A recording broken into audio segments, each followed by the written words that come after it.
आप आए अपनी बात रखें। डॉक्टर अनुराय जी, डॉक्टर अनुराय जी, जो आप देश को और आदिवासी विचारों को आगे बढ़ा रहे हैं। भाई वो गाना पहुंचाना थोड़ा किसी के पास हो, मोबाइल में दो। हेलो जोहार साथियों, संविधान में आर्टिकल 244 किस किसने पढ़ा है? हाथ उठाइए। आर्टिकल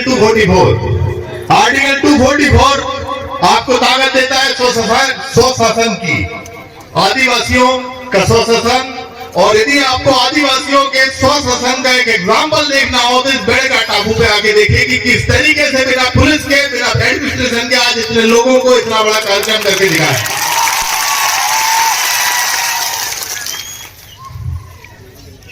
ये जो धरती है, सोम, माही और जाखम नदियों का जो संगम है, जहां पर ये जो बेड़का टापू है, मैं इसको बेड़ेश्वर नहीं कहूंगा क्योंकि शुरुआत अतिक्रमण की नाम से होती है।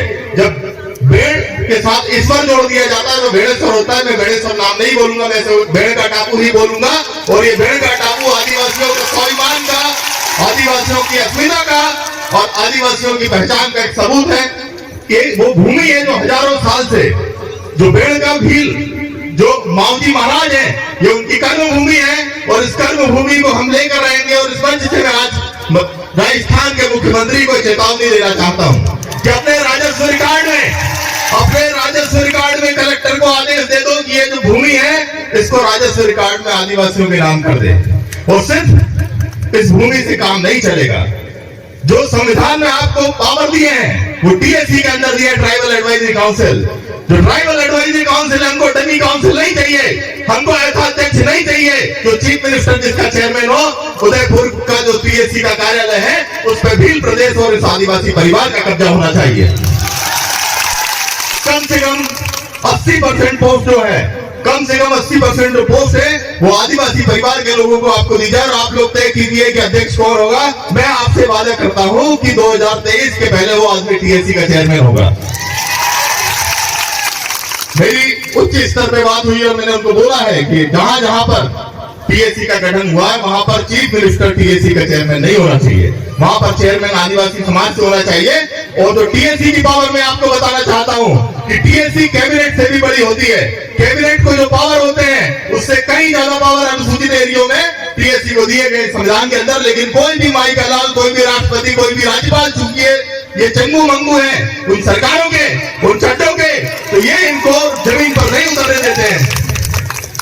गवर्नर क्या कर रहे हैं? गवर्नर एक संघ परिवार की गुलामी कर रहे हैं। राष्ट्रपति क्या कर रहे हैं? संघ परिवार की गुलामी कर रहे हैं। हमको बड़ी खुशी हुई थी जब द्रौपदी मुर्मू जी का नाम आया था, लेकिन जब हमने देखा कि एक शंकर मंदिर में उनको झाड़ू लगाते दिखाया गया, क्या दिखाने चाहते हो आप इस आदिवासी को? किस तरीके से आप दिखाना चाहते हो? हमारी खुद की संस्कृति, हमारा खुद का धर्म है, आप क्या दिखाना चाहते हो आदिवासियों को कि आदिवासी आपका गुलाम है? इसी गुलामी से आदिवासी को नफरत है, इसी गुलामी से हमें नफरत है। और हमने जिस तरीके से अंग्रेजों को भगाया उसी तरीके से इस बेड़ेश्वर टापू से ये जो लोग हैं आज बड़ी सुरक्षा कर रहे हैं। देखिए आप वहां पर मंदिरों की, इनको डर है कि कहीं आज कब्जा नहीं कर लें। हम लीगली कब्जा करेंगे, लीगली कब्जा करेंगे इस धरती पे। और एक बात और मैं बोलना चाहता हूँ, मुझे पता चला कि यहाँ पर पाखंडवाद के खिलाफ बोलने पर एफआईआर दर्ज कर दी गई।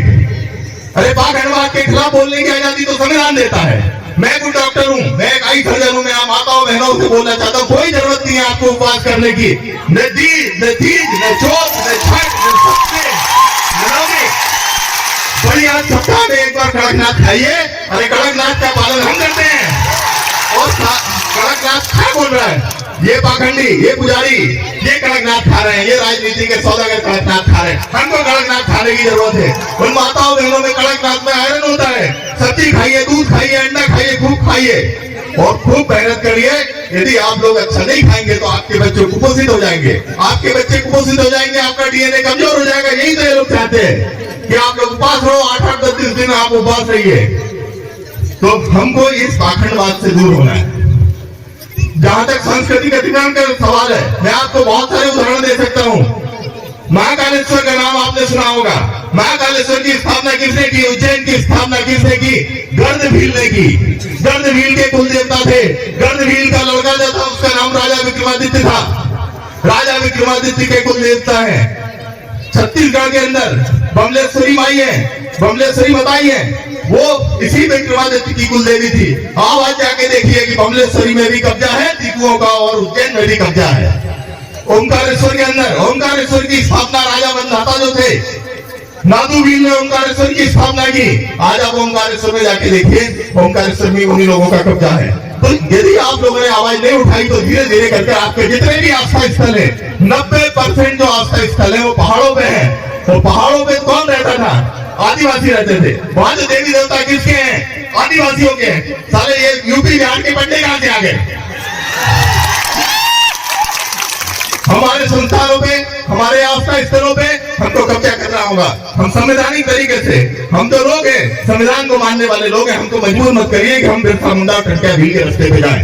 हमको चुपचाप हमारे अधिकार, हमको चुपचाप हमारे आस्था स्थल सौंप दीजिए, नहीं तो ये आदिवासी अभी तो जागा है। जिस दिन उठ खड़ा हुआ आप लोग भागते फिरोगे। जय जवाहर। बहुत खूब डॉक्टर आनंद राय जी, आपने बहुत शानदार बात यहाँ बताई हमारे आदिवासी समुदाय को। हाँ भाई, लेजम नृत्य के लिए आ जाओ।